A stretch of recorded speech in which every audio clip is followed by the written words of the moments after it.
안녕하세요. 책을 읽어주는 아니아니로 합니다. 오늘은 나는 아직 어른이 되려면 멀었다 8탄을 시작하도록 하겠습니다. 그럼 시작하겠습니다.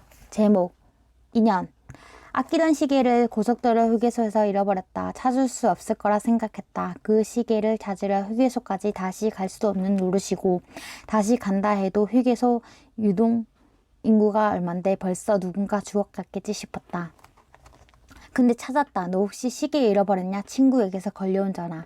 휴게소 화장실에서 그 시계를 봤을 때 얼마 전 내가 시계 자랑하던 생각이 나더란다. 거짓말 같은 우연에 신기하죠. 진짜 신기하죠. 잔뜩 흥분돼 어조로 어떤 선배에게 말했는데 뭐 인연이 있었나 보지. 너랑 그 시계랑 너무 시큰둥한 선배의 반응. 근데 그 시큰둥한 선배의 말이 이상하게도 그 후로 내가 무언가를 잃어버릴 때마다 떠올랐다. 한 번은 북한강에서 제트스키를 타다 선글라스를 물에 빠뜨렸는데 서울로 돌아오는 길 선배의 그 말이 떠오르면서 정말 그 선글라스와 내가 인연이라면 그 선글라스가 남쪽으로 더 내려와 우연히 내가 한강공원을 산책하다 찾을 수 있게 되지 않을까? 이런 말도 안 되는 상상까지 해보곤 했다. 그런데 얼마 전 TV를 보다 선배의 그 말과 비슷한 이야기를 듣게 됐다. 짝사랑 중인 여자 주인공에게 어떤 할머니가 말했다. 너무 속 끓이지 마라. 인연이라면 그렇게 속 끓이지 않아도 잘 될 것이고 인연이 아니라면 아무리 속 끓여도 안 되는 법이니까. 정말 그런 걸까? 인연이라면 만나야 할 사람이라면 어떻게 해서든 만나지게 되는 법인 걸까?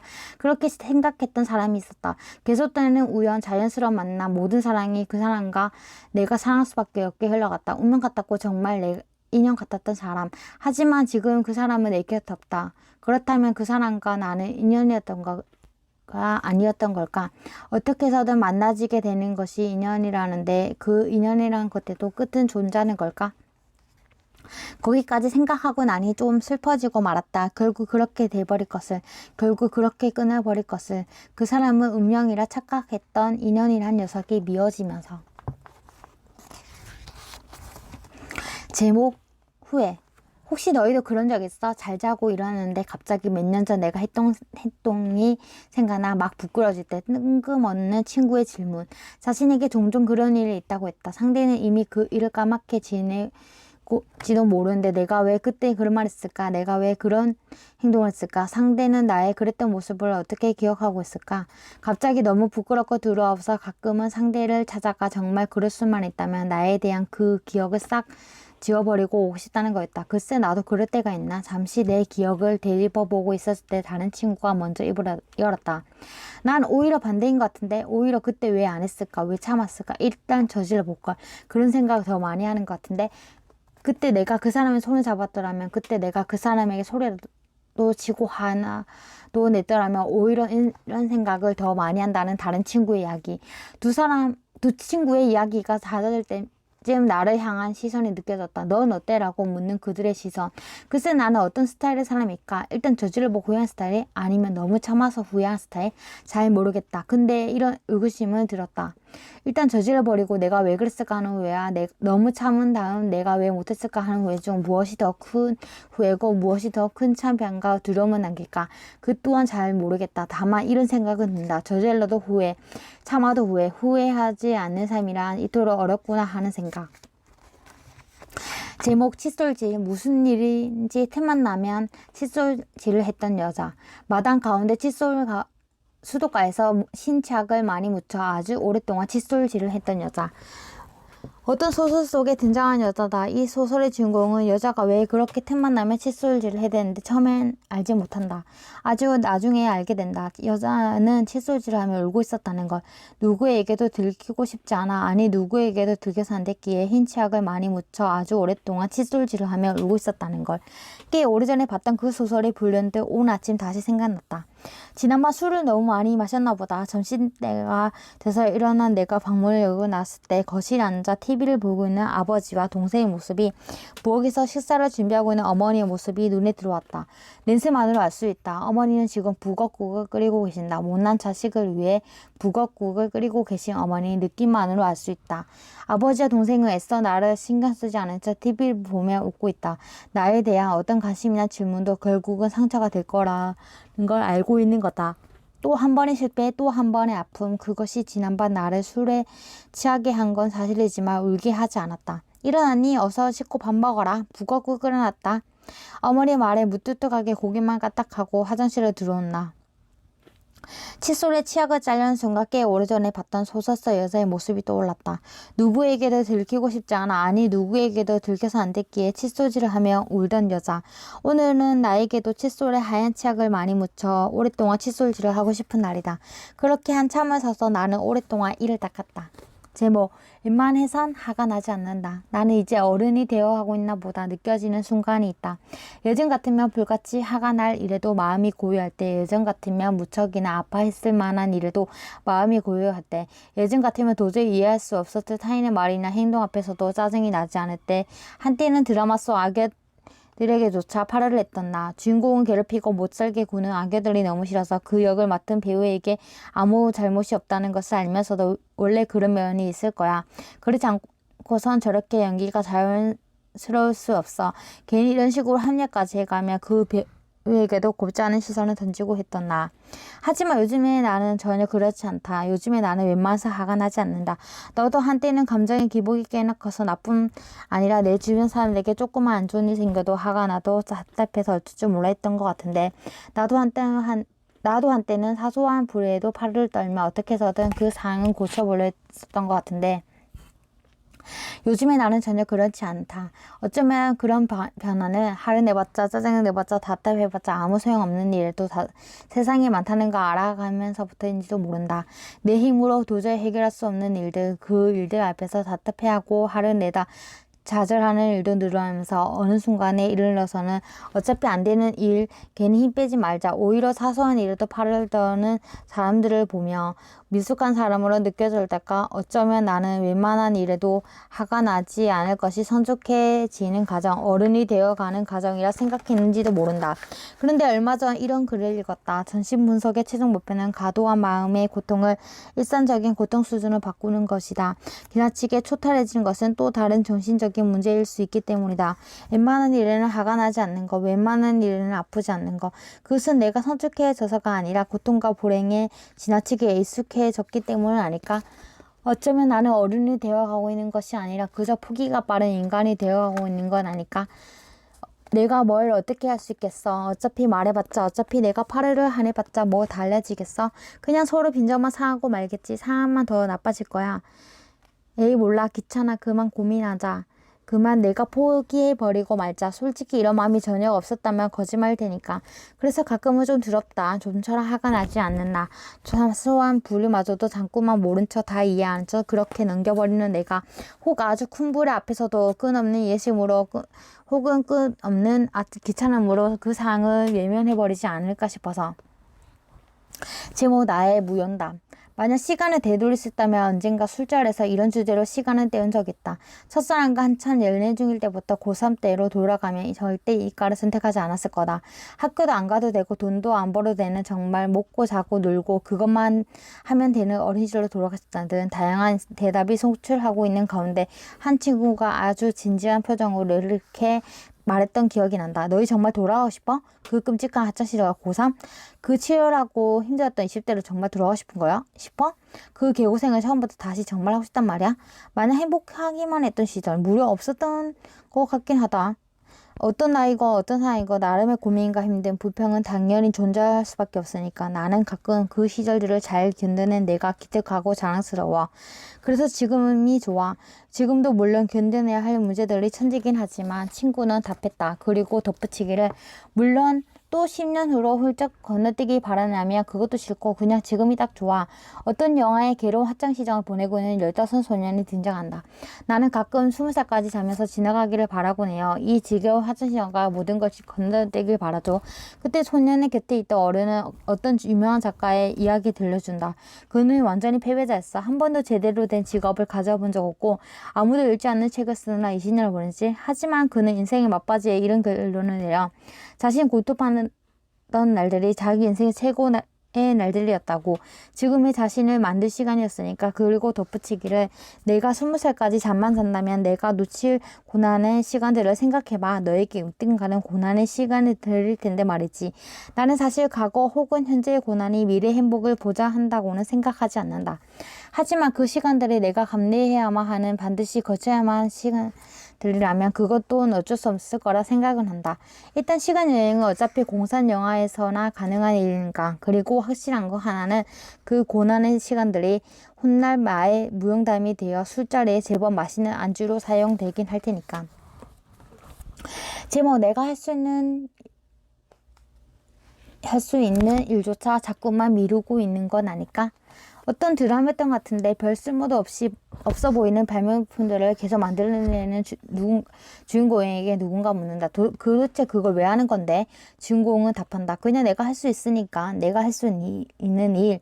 나는 얼마만큼이나 하면서 살고 있는 걸까? 내게 재능이 있어도 내가 정말 원해도 그것을 할 수 있는 사람들도 너무나 많은 세상. 그 안에서 나는 지금 쉽자는 불평, 자는 핑계만 늘어놓으며 살아가고 있는 건 아닐까? 부끄러웠다. 내가 할 수 있는 일조차 자꾸만 미루고 있는 내 자신이. 제목 양말 한 짝. 또 양말 한 짝이 사라졌다. 나는 정말이지 양말 한 짝을 잘 잃어버린 인간이다. 정말 이상하다. 내가 밖에 나가서 아무 때나 양말 벗어 들고 오는 것도 아니고 그럼 분명 우리 집 어딘가에 나머지 한 짝들이 있어야 할 텐데 왜 내 양말 산장에 이토록 한 짝밖에 남지 않는 짝짝이 양말들만 수북한 건지. 양말 한 짝은 우산만큼이나 미스테리한 존재다. 그렇다. 나는 양말 한 짝만큼이나 우산도 잘 잃어버리는 인간이다. 그동안 내가 산 우산들만 수십 개는 들터이고 비싼 우산 들고 다니면 안 잃어버릴 거야. 우산을 잘 잃어버리는 나를 위해 그 사람이 선물해준 비싼 우산까지 결국 잃어버리고 말아. 진땀을 뺐던 기억.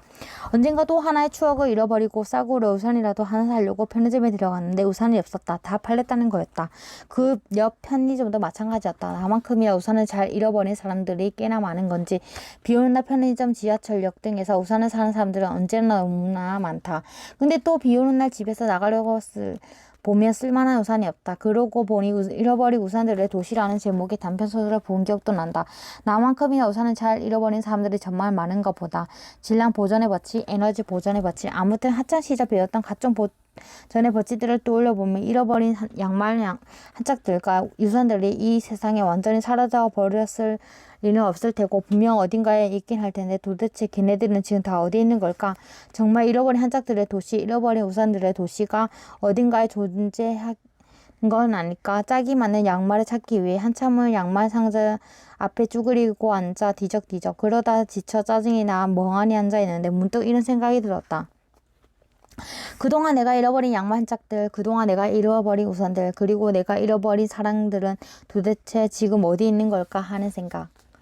제목 내 인생에 어떻게 공짜가 없어. 공짜가 우연의 남발. 가끔 드라마를 보면 짜증날 때가 있다. 뭐야 또 우연히 다시 만난 거야? 도서관에서 우연히 만난 여자를 카페에서 또 만난다. 우동하러 한강에 가는데 또 있다. 심지어 비행기 타고 해외여행 가는데 그 비행기에서 또 우연히 만난다. 말도 안 돼. 하지만 그 드라마에 흠뻑 지에 있는 내 친구는 이렇게 말한다. 뭐가 말이 안 돼. 운명인 거지 운명. 도저히 페인은 멀리 있지 않았다. 근데 내 주위에 그렇게 특정한 한 사람과 우연히 계속 다시 만나자는 건 아닌데 희한하게 어딜 가나 우연히 아는 사람을 잘도 만나는 선배가 있긴 하다. 카페에서 함께 차를 마시고 있다가 선배의 대학 후배가 와서 인사한 적도 있고 술집에서 함께 술을 마시고 있다가 선배 옛 직장 동료를 만났고 또 한 번은 함께 여행 갔는데 거짓말처럼 그 여행지에서 선배의 옛 연인을 만난 적도 있다. 정말 신기했다. 고등학교 동창이나 옛 연인을 우연히 다시 만나는 경험 다들 한 번쯤은 해봤다고 하는데 이상하게 나에겐 그런 우연히 한 번도 찾아본 적이 없으니까 심지어 가까이 사는 친구조차도 오가다가 마주칠 법도 한데 꼭 전화를 하고 약속을 잡아야만 만날 수 있었던 나. 그래서 가끔은 그 선배의 빈번한 우연히 좀 세미나기도 했다. 어떻게 내 인생에는 공짜가 없어 공짜가. 이런 생각이 들어서 우연히를 한 번쯤 다시 만나보고 싶은 사람이 있었다. 그 사람과 동네, 그 사람과 자주 찾던 장소, 그 사람이 유난히 좋아했던 곳들까지 꽤 여러 번 기웃기웃 거렸던 것 같은데 이상하게 만나지지 않았다. 머리서 담은 뒷모습을 보고 두근거리는 마음으로 쫓아가기도 여러 번. 늘 그 사람이 아니었다. 뭐가 말이 안 돼. 운명인 거지 운명. 드라마 속 우연의 남발을 두고 운명이라 말했던 친구. 그렇다면 나와 그 사람은 그저 운명이 인연이 아니었던 걸까? 잘 모르겠다. 다만 이런 생각은 든다. 내 인생엔 어떻게 공짜가 없어 공짜가. 우연이 아니더라도 인연이 아니더라도 꼭 한 번쯤은 우연이라도 다시 만나고픈 그 사람이었으니까. 제목 선물 받은 채. 우리가 서로 알고 지낸 지 벌써 4년이 됐구나. 계속 우린 변해가겠지만 너랑 나랑 처음 받았던 친구의 느낌이 변치 말았구나. 책장 정리를 하다 한 권의 책 사이에서 툭 떨어진 종이 한 장. 밑에 적혀있는 날짜를 보니 내 20살 생일에 고등학교 동창 친구에게 선물 받은 책이었나 보다. 풋 웃음이 나왔다. 아무리 한창 감수성 예민했을 20살 시절 이야기를 하지만 풋 나는 웃음을 참을 수 없었다. 지금은 서로 만났다 하면 저런 덧살 멘트는커녕 일단 욕부터 주고받아야 다음 화제로 넘어갈 수 없는 있는 우리. 특집 하나 잡았다 싶었다. 다음에 만나면 잔뜩 놀러야지 하는 싶은 마음에 좀 신이 났다. 그래서일까 나는 그대로 책장 앞에 쭈그리고 앉아 이 책 저 책을 꺼내 보기 시작했다. 선물 받았던 책들에게 대부분 맨 첫 장에 상대가 적어준 글귀들이 적혀 있었다. 그 사람들은 기억할까? 몇 년 전 내가 이런 책을 선물했던 거, 그리고 그 책에 이런 글귀를 적어줬던 거. 아마 못하지 싶다. 한때는 나도 가까운 지인들에게 책 선물을 꽤 자주 했던 것 같은데 무슨 책을 선물했는지 어떤 글을 함께 적어줬는지 나도 대체로 기억나지 않으니까. 근데 내 책장 속에서 발견된 어떤 책에 아주 낯선 이름이 하나 적혀 있었다. 그것도 꽤나 로맨틱한 글귀 와 함께. 누구지? 한참 고민해봐도 생각나지 않는다. 나도 이제 늙었나? 한참을 자학하며 괴로워해봐도 떠오르지 않았다. 그런데 그날 밤 자려고 누웠을 때 나의 랠리를 스쳐간 추억의 장소가 하나 있었으니 대학 시절 내가 꽤나 자주 들락거렸던 학교 앞 헌책방. 아마도 그 책은 그 헌책방에서 샀던 책 중에 하나였나 보다. 그럼 그렇지. 난 아직 안 죽었어. 아주 어렸던 문제를 깔끔하게 해결하고 난 듯 상쾌한 기분. 그 기분은 간직한 채 이 책 이제 자자했건만 왠지 잠이 잘 오지 않았다. 근데 왜 버렸을까? 그런 로맨틱한 글귀와 함께 선물 받은 책을 그는 왜 헌책방에 팔았을까?